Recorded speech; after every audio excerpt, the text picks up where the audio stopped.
Thanksgiving dinner came, but I was alone. A note said, "We're at a luxury restaurant. Enjoy your meal alone." A hidden camera flashed, then laughter echoed. "Mom, she's really reading it, sister. Happy lonely Thanksgiving." Then, I saw their YouTube live stream. They were mocking me. I tore up the note and left. By the time they remembered me, it was too late. Before we begin the story, take a moment to support us by liking, sharing, and subscribing. Your support means the world to our channel and helps us spread more shocking true stories to light. Now, let's get started. Thanksgiving dinner, but I was alone. Thanksgiving had finally arrived, a day meant for warmth, family, and gratitude. But as I walked into my home, expecting the evening to be filled with laughter and togetherness, a single envelope lay waiting for me at the doorstep. Frowning, I bent down to pick it up, my breath catching slightly as I recognized the handwriting. It was from my mother. "We're the Grand, a luxury restaurant.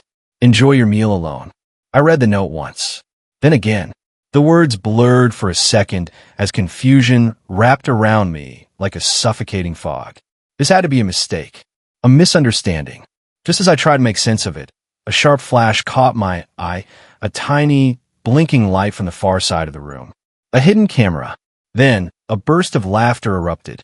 I turned sharply toward the sound, and there, stepping out from the closet, was my mother, Judith, and my younger sister, Ashley.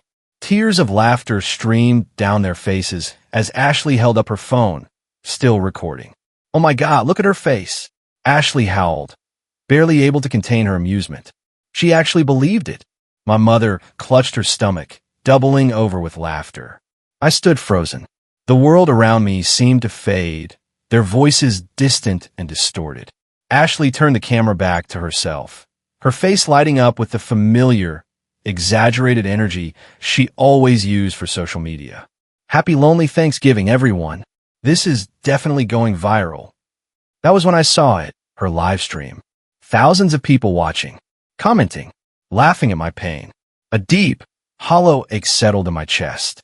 I clenched the note in my trembling hands and, with slow, deliberate movements, began to tear it in half. The rip echoed in the silent room, like something breaking inside me. Ashley gasped, "What are you doing? You're ruining the footage." But I didn't care. I turned on my heel and walked away. By the time they realized what they had done, I was already gone. The Thanksgiving that wasn't. I checked the time, 3 p.m.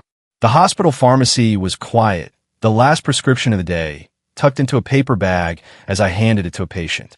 Thanksgiving meant fewer visitors, and today, I had managed to finish work earlier than usual.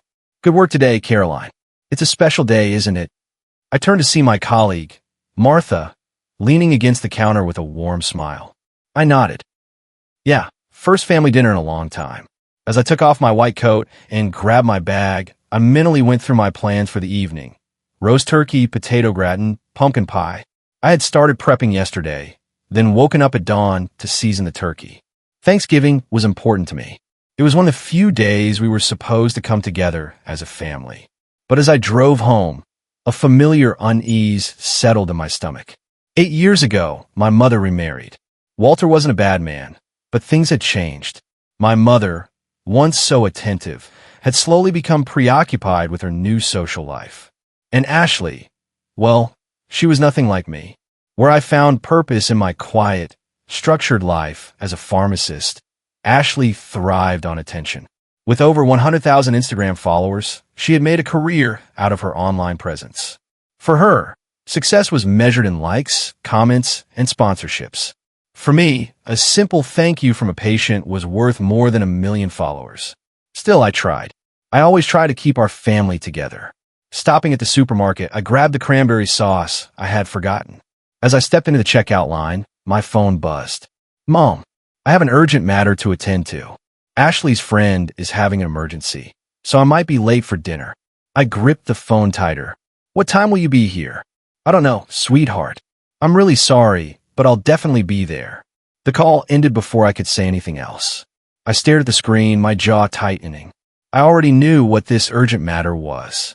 Probably another one of Ashley's social media crises. Or maybe just a tea party with Mom's rich friends. Either way, it wasn't me.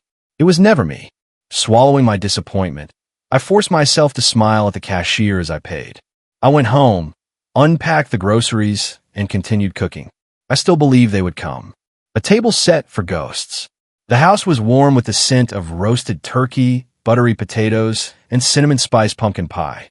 The fireplace crackled in the living room, casting a golden glow across the neatly set dining table. 3 plates, 3 wine glasses, 3 neatly folded napkins. Everything was perfect. Almost. I glanced at the clock. 5:30 p.m. 30 minutes until dinner. I took the turkey out of the oven, its golden brown skin crisp and glistening. I let it rest, remembering how Ashley liked the breast meat while Mom always preferred the leg. The house was silent except for the ticking of the clock. 6 p.m. I checked my phone. No new messages. No missed calls. I sighed, pouring myself a glass of wine. They'd be here soon. They had to be. 7 p.m. Still nothing. I called Mom's phone. Straight to voicemail. I tried Ashley. No answer. My stomach twisted, the food in front of me growing cold. They said they'd be late, but not this late. 7:30 p.m. The food sat untouched. Then, the doorbell rang. I shot up from my chair, relief flooding through me. Finally. But when I opened the door, no one was there. Instead, an envelope lay on the doormat. I picked it up, my fingers shaking slightly as I tore it open. Inside was a note. My mother's handwriting. We went to the upscale restaurant. Enjoy your dinner alone. I read it. Once. Twice. Over and over again, hoping that somehow the words would change. But they didn't. They really left me.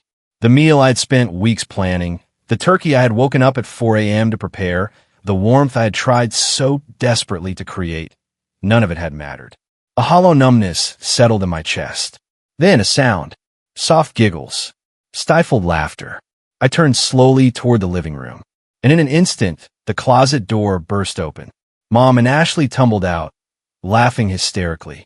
Ashley held up her phone, still recording. Still live streaming. Oh my God. She actually read it, she cackled. She believed it. Mom gasped between fits of laughter. I couldn't move. I couldn't speak. My brain refused to process what was happening. Prank success. Ashley cheered, raising both hands triumphantly. The phone was still aimed at me. I caught a glimpse of the screen, hundreds, maybe thousands of viewers watching. A blinking red dot in the corner. That tiny, flashing light burned into my eyes like a cruel reminder that this wasn't just between us. The whole world was in on the joke. I swallowed hard, my throat dry. What's going on? My voice barely came out. Oh, come on, Mom said between giggles, wiping at her eyes. It's a prank. For Ashley's YouTube channel. It's part of her Pranking Family series. This one's a Thanksgiving special. She was beaming. Beaming as if this was normal. As if this was funny. Ashley turned the camera back to herself, flipping into her influencer persona. Happy lonely Thanksgiving, everyone.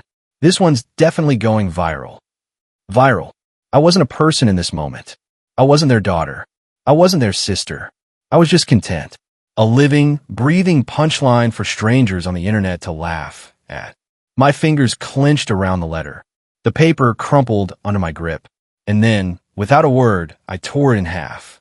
Rip. The sound echoed through the silent room. Ashley's face dropped. What are you doing? She snapped. That was part of the pre-edited footage. You're ruining it. Her voice sounded genuinely shocked, like I had betrayed her, like I was the one who had ruined the night. I let the torn pieces flutter to the ground. Then, taking a slow, steady breath, I finally spoke. Did you ever stop to think about how I would feel? My voice was quiet, but the anger burned beneath it. Ashley rolled her eyes. It's just a prank, Carol. Lighten up. I gestured toward the table, toward the cold food, toward the meal I had poured my heart into. I woke up at 4 a.m. for this, I said, my voice shaking. I spent weeks planning this dinner. I thought we were finally going to have a real family night. But no, this. I pointed at the camera. This is what mattered more to you.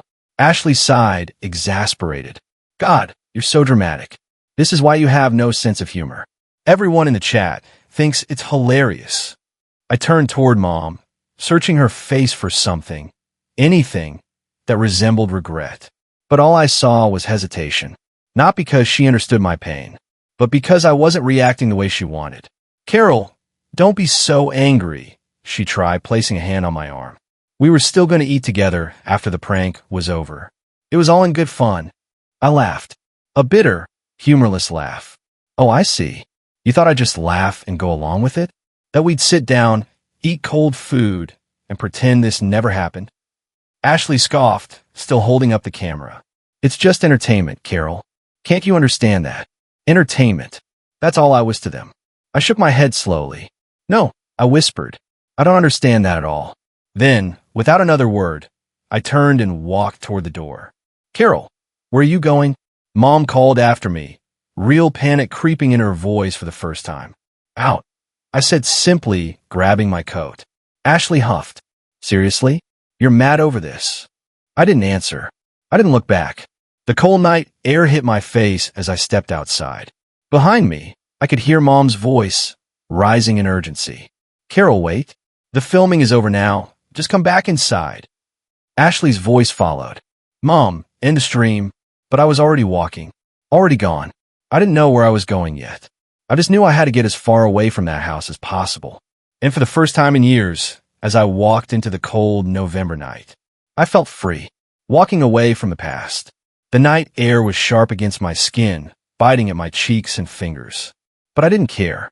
I walked aimlessly through the quiet streets, the sound of my own footsteps crunching against the pavement, the only thing keeping me grounded. I had no destination in mind, just away. I reached into my coat pocket and pulled out my phone. 19 missed calls. Mom. Ashley. Mom again. I stared at the screen for a long moment before turning the phone off. They didn't deserve a response. Not now. Maybe not ever. As I kept walking, my mind replayed everything. The note, the laughter, the camera recording every second of my humiliation. I felt stupid, not just for tonight. For every time I had convinced myself that things would be different. For years, I had been holding onto the idea of family, desperately trying to keep us together while they made it painfully clear that I was the only one who cared. Maybe, deep down, I'd always known. But tonight had made it impossible to ignore. As I passed a row of warmly lit houses, I caught glimpses of other families inside, smiling, toasting drinks, sharing meals. Their laughter drifted through the windows, filling the night with a warmth I had never truly known.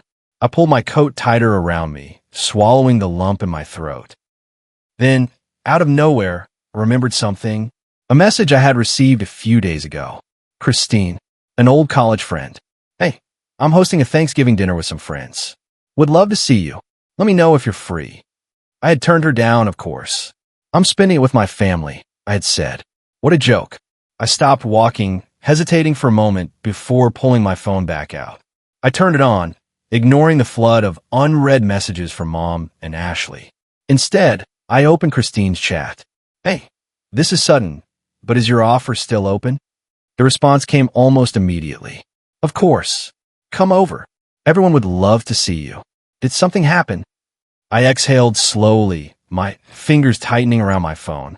I could have made up an excuse. Could have brushed it off. But I didn't. Yeah, I'll tell you when I get there. See you soon. A part of me still hesitated. Was it weird to show up after saying no? Why just be intruding? But I had nowhere else to go. No, that wasn't quite right. I had somewhere to go now. For the first time in years, I was choosing something for me. I took a deep breath, turned toward Christine's address, and started walking. And with every step away from that house, I felt lighter. A different kind of Thanksgiving. The walk to Christine's apartment was longer than I expected, but I didn't mind. Each step felt like shedding old skin, leaving behind the weight of years spent chasing a family that never truly saw me. By the time I reached her building, my hands were numb from the cold. I hesitated outside her door, lifting my fist to knock but pausing midair. What if I didn't belong here? What if this night was just another reminder of how out of place I felt in people's lives? Before I could second-guess myself any further, the door swung open. Carol. Christine's face lit up as she pulled me into a tight hug. The warmth of her embrace, the scent of cinnamon and roasting turkey drifting from inside. It hit me all at once. I'm so glad you came, she said, stepping back with a smile. Come in, come in. Everyone's here. I stepped inside hesitantly, my fingers curling into the sleeves of my coat. Laughter filled the apartment. The living room was buzzing with conversation, friends clinking glasses, plates piled high with food. And then, Carol? No way. I turned to see Emily, Mark, Lisa, friends I hadn't seen in years. You said you couldn't come. Lisa grinned, nudging my shoulder. Change of plans, I said, forcing a small smile. Christine's eyes softened as she gestured toward the dining table. Well, you're just in time. Go grab a plate. James made most of the food tonight. James? I asked, confused. She pointed toward the kitchen, where a man in his mid-30s was busy plating dishes. His sleeves were rolled up, a dusting of flour on his forearm. Something about him looked familiar. As if sensing my stare, he glanced up and smiled. Ah, you must be Caroline, he said, wiping his hands on a towel. And you are? I asked, tilting my head. James, he said simply. Christine talks about you. Said you're a pharmacist, but also an amazing cook. I blinked. I wouldn't say amazing. Well, let's see about that. He smirked, handing me a plate. Try the food and tell me if I passed the test. I took a bite of the roasted vegetables, the flavors melting on my tongue. Okay, I'll admit this is good. Good. He raised an eyebrow. Fine. Great. I laughed for the first time that night. Christine grinned. See? I knew you two would get along. I hadn't realized how hungry I was until I started eating. The food was warm, comforting, but more than that, so was the atmosphere. People actually listened when I spoke. No one was shoving a camera in my face, waiting for my reaction. I felt safe. As the night went on, James and I found ourselves talking about cooking, nutrition, and how food could be both delicious and healthy. I've been working on recipes for a restaurant, he admitted, leaning back in his chair, trying to find the perfect balance between taste and health. I nodded, intrigued. You know, pharmacists actually study a lot about how nutrients interact with the body. There are ways to enhance absorption, balance flavors with medicinal properties. He sat up straighter. Wait, seriously? That's exactly what I need. Christine smirked. I think you just found your consultant, James. I started to protest, but James looked at me thoughtfully. I'm serious, Carol. Would you ever consider helping me with the menu? I hesitated. I mean, I wouldn't even know where to start. Start by coming to my test kitchen sometime, he said. No pressure. Just think about it. I stared down at my plate, something stirring in my chest. For so long, I had lived by routine. Work, home, responsibilities. But this felt like possibility. I'll think about it, I said finally. His smile widened. That's all I ask. Later that night, as Christine snapped a photo of us all together, she captioned it, "The best Thanksgiving with the best friends." And for the first time in years, I believed it. A new beginning. The night stretched on with stories, laughter, and the kind of effortless warmth I'd spent years chasing in the wrong places. For the first time in a long while, I felt like I was exactly where I was supposed to be. But as the evening wound down and people started leaving, reality crept back in. I had nowhere to go. Christine must have sensed my hesitation because, as she walked me to the door, she asked softly, "Carol, where are you staying tonight?" I let out a small, hollow laugh. I hadn't really thought about it. She frowned. "You can stay here if you want." I considered it. I really did. But something in me felt like I needed space. A moment to process everything. "Thanks, but I think I'll get a hotel for the night," I said. Christine hesitated, then nodded. "Okay, but if you need anything, you call me, all right?" I promised I would, then stepped out into the cold night air. As I walked toward the main road, my phone vibrated in my pocket. I pulled it out, already knowing who it would be. Missed calls. Dozens of unread messages. Mom. Ashley. I scrolled through them. Carol. Where did you go? Okay, enough drama. Come home. It was just a joke. Are you seriously ignoring us over this? Ashley's words stung in a way that only family's words could. But I kept scrolling. Then, Mom, Carol, please. Just let me know you're safe. Something in my chest tightened, but I still didn't reply. Not yet. Not tonight. Instead, I tucked my phone away and flagged down a taxi. Where to? The driver asked. I thought about it for a second. The nearest decent hotel, please. The car pulled away from the curb, the city lights blurring past the window. And, for the first time in years, I wasn't going home. An unexpected offer. The next morning, sunlight filtered through the hotel window, casting golden streaks across the white sheets. I rolled over, blinking sleep from my eyes. For a brief moment, I had forgotten where I was. Then, everything from last night came rushing back. I sighed and reached for my phone. More messages. More missed calls. But one message caught my eye. James, hey, I know it's early, but I wanted to follow up about last night. Let me know if you're interested in checking out the test kitchen sometime. No pressure. I stared at the message for a long time. It would be easy to ignore it, to return to my old life, pretending none of this ever happened.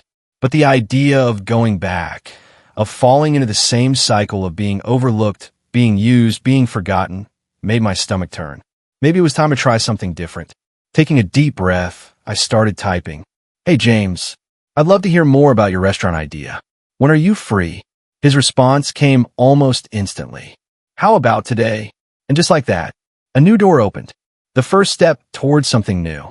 Later that afternoon, I found myself standing in front of a small test kitchen tucked behind an old cafe. The smell of fresh herbs and warm spices drifted through the air, wrapping around me like a familiar embrace. I took a deep breath before knocking. James opened the door almost immediately, flashing a welcoming smile. You actually came. I said I'd think about it, I replied, and I thought about it. He chuckled and stepped aside. Come on in. Let me show you around. The space was small but functional. Stainless steel counters, neatly organized spices, and a fridge stocked with fresh produce. It wasn't flashy, but there was something genuine about it. This is where I test new recipes, James explained, tying an apron around his waist. I want my restaurant to serve food that's both delicious and good for you, but I'm not an expert in the science behind it. That's where you come in.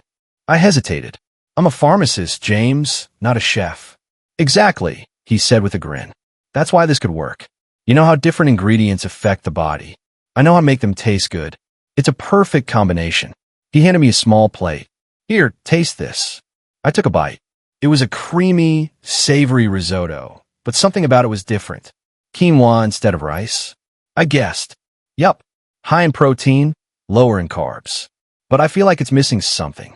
I chewed thoughtfully, my pharmacist instincts kicking in. Turmeric could work. It has anti-inflammatory properties and would add a deeper flavor. James's eyes lit up. See, that's exactly what I need. For the next few hours, we worked side by side, tweaking recipes, experimenting with ingredients, and discussing ways to make food both healing and enjoyable. And for the first time in a long time, I felt excited about something. As I wiped my hands on a towel, James leaned against the counter, watching me carefully. You know, he said slowly, I wasn't joking when I said I wanted you to be a part of this. I looked up. What do you mean? I want you to help me build this restaurant. Officially. I blinked. James, I have a full-time job. And do you love it? I opened my mouth and closed it. I didn't hate my job, but did I love it? Did it make me feel the way I felt standing here, creating something meaningful? Just think about it, James said with a knowing smile. You don't have to decide today, but something told me that I already had. Letting go. That night, I sat on a hotel bed, staring at my phone. The messages from Mom and Ashley were still there. I hadn't answered a single one. I hovered over Ashley's last message. Mom and I want to have Thanksgiving together next year. Like we used to. Can we talk? Like we used to. I took a deep breath and typed out my reply. Ashley, I don't think we can go back to how things were. But I'm willing to meet and talk when I'm ready. I hit send. Almost immediately, 3 dots appeared. Then disappeared. Then appeared again. Finally, a response. Okay, let me know when you're ready. It wasn't perfect. It wasn't a resolution. But for now, it was enough. And as I set my phone down and stared at the business card James had given me earlier, one thought settled into my mind. For the first time in years, I wasn't waiting for my family to choose me. I was choosing myself, building something of my own. Days turned into weeks. Weeks into months. What started as casual brainstorming sessions with James soon turned into something bigger. I found myself spending every spare moment at the test kitchen, researching ingredients, experimenting with flavors, and sketching out ideas for a menu that blended my knowledge of pharmaceuticals with his expertise in cooking. And somewhere along the way, it stopped being just his dream. It became ours. One evening, as I wiped down the counter, James leaned against the sink, watching me with a thoughtful expression. "Carol, I think it's time we take the next step." I glanced up. Next step? Opening the restaurant. I froze. We had talked about it, of course, but in the abstract, as a future possibility, not something real, not something imminent. "You're serious?" He grinned. "Completely. I already found a space. It needs some work, but I think it's perfect." He slid a set of papers across the counter. A lease agreement. A floor plan. I stared at it. My pulse quickened. This was real. "James, I still work at the hospital. I can't just drop everything overnight." "I'm not asking you to," he said gently.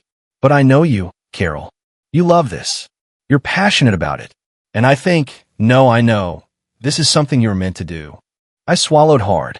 The safe choice would be to say no, to keep my stable, respectable job as a pharmacist. But the right choice? I already knew what it was. "Okay," I whispered. "Let's do it." James's face broke into the biggest smile I had ever seen. "Then let's build something amazing. A restaurant with a purpose." Over the next several months, everything changed. I reduced my hours at the hospital pharmacy, shifting from full-time to part-time. It wasn't an easy decision, but when I looked at the life I was creating, I knew it was worth it. The restaurant space was small, but filled with potential. James and I spent late nights painting walls, designing menus, and testing dishes. We decided on a name, Healthy Delight, a place where people could eat food that was good for both their bodies and their souls. The menu featured dishes I had helped develop, grilled salmon packed with omega-3, turmeric-infused energy smoothies, antioxidant-rich berry desserts. We even designed the interior to reflect the concept. Nutritional facts subtly woven into the decor, graphics illustrating the medicinal benefits of ingredients. Everything had meaning. Everything had purpose. The night before opening day, James and I stood in the empty restaurant, looking around at what we had built. "A year ago, I didn't think I'd be here," I admitted. James turned to me, his voice soft. "A year ago, you were trying to keep a family that didn't deserve you. Now you're building one of your own." I met his eyes, warmth blooming in my chest. Because he was right. This was my family now. A new kind of Thanksgiving. The grand opening of Healthy Delight was more successful than I ever imagined. Customers flooded in, drawn by the concept of a pharmacist-curated menu. Health-conscious locals, curious foodies, even doctors from my old hospital came to check it out. And then, a call for a local TV station.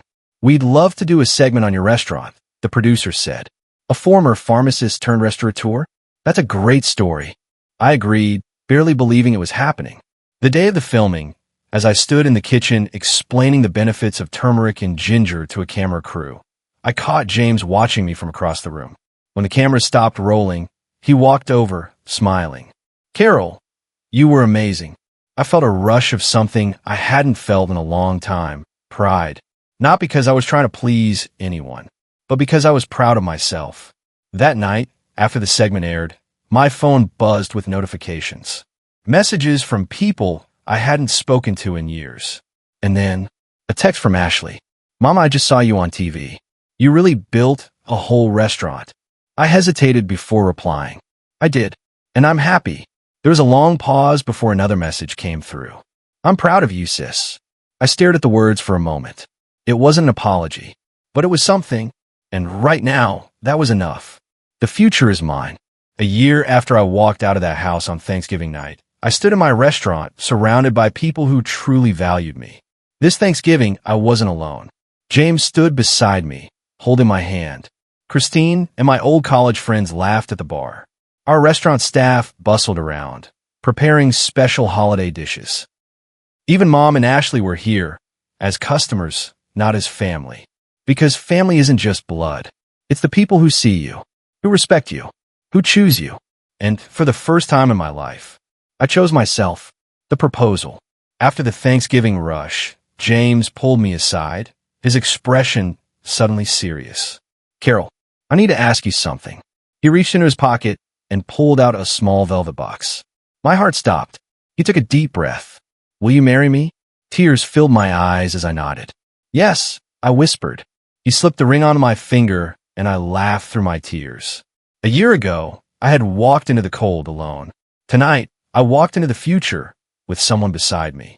And for the first time in my life, I was truly, finally happy. Final thoughts. That cruel Thanksgiving prank changed my life. It broke something inside me. But in its place, I built something even stronger. I lost a family that never valued me. But I gained a future. And this year, as I sat at the head of the table at Healthy Delight, surrounded by people who loved and respected me, I finally understood the true meaning of Thanksgiving. Because this year, for the first time, I was truly grateful. If you enjoyed this story, don't forget to hit that like button, share this video with your friends, and subscribe for more real-life family dramas. Let me know in the comments what you think about today's story. Was it fair or totally messed up? See you in the next one.